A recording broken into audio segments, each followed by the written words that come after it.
It has been 2 months since Joseph Nagle was shot and killed by an Allegan County deputy. The sheriff's office has said the 22-year-old was pulled over, driving while impaired, and things escalated from there. Nagle's family says they can't imagine why deadly force was even necessary. Fox 17's Julie Dunmeyer talked with them today about the wait for answers. Julie? Jamie, before we get into this story, I want to break down a timeline for a similar story. When Patrick Lyoya was shot and killed by a Grand Rapids police officer, we had video 9 days after that happened. In Nagle's case, there's no video at all. In Lyoya's case, 21 days after he was shot, police released the name of the officer. It's been 2 months, and the deputy that shot and killed Nagle has not been publicly named. Within 10 weeks, meanwhile, the officer who killed Lyoya was charged. None of that has happened in the death of Joseph Nagle yet, but I do want to note also that a completed Michigan State Police investigation only recently has made it to the Allegan County Prosecutor's Office.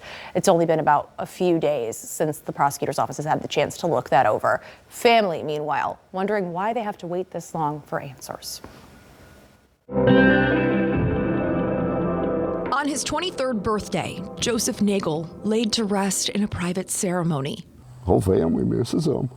Tuesday, 2 months after Nagle's death, family speaking publicly for the first time. 23-year-old kid was killed. Didn't have no gun, didn't like guns. You know, I can't understand why an unarmed man be killed over a traffic stop. It makes no sense. Howard Winchell saying he's talking to Fox 17 for his daughter Kelly, Joseph's mom, who he says is grief-stricken with no answers in sight. No one else there, nobody will say nothing. Family describing Joe as the kind of person who'd befriend anyone and stick up for people who needed it. Quiet, unless you took the time to get to know him.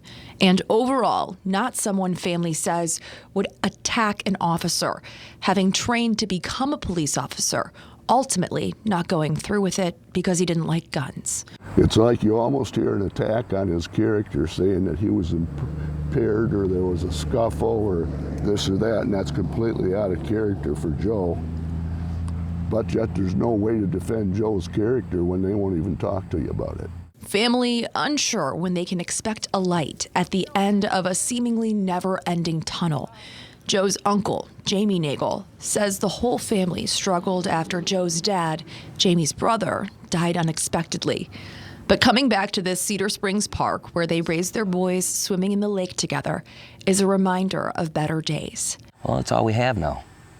So there's no more to be made.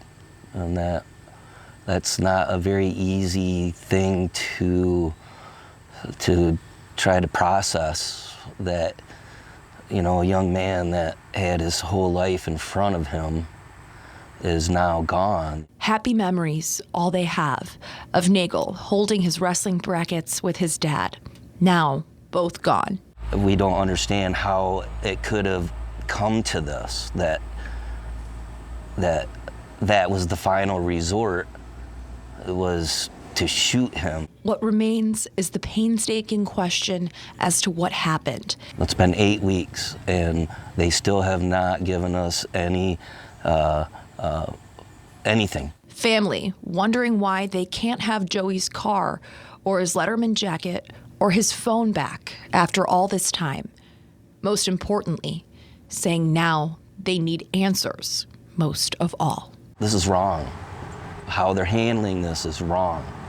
And we want justice. We're not looking for revenge. This isn't a witch hunt. It's nothing more than we just want justice. We want our questions answered, and we feel we deserve that. How can we have closure if we know nothing? And they have to know something after 2 months. That investigation, as I mentioned, has been completed by Michigan State Police, forwarded over to the Allegan County Prosecutor's Office. Just last week, I did reach out to the Allegan County Prosecutor for a statement today. Have yet to hear back. Live in studio, Julie Dunmeyer, Fox 17 News.